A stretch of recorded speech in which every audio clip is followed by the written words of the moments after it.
আল্লাহর হাবিব সাল্লাল্লাহু আলাইহি ওয়াসাল্লাম বলেন, ওয়ারজুলানি তাহাব্বা ফিল্লাহি ইজতামা আলাইহি ওয়া তাফাররাকা আলাইহি।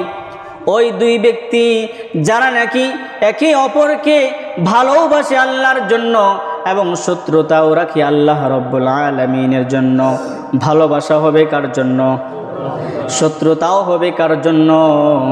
আল্লাহর নবী সাল্লাল্লাহু আলাইহি ওয়াসাল্লামকে এক ইহুদি একদিন গালি দিল, সাথে সাথে হযরত আলী রাদিয়াল্লাহু তাআলা আনহু তার কলারটা ধরে সাথে সাথে জমিনে ফেলে দিলেন। তার বুকের উপরে বসে তলোয়ার বের করে তাকে হত্যা করে ফেলবেন। আমার হাবিবকে গালি দিয়েছিস, এই পৃথিবীতে বেঁচে থাকার তোর কোনো কি নাই, সুযোগ নাই।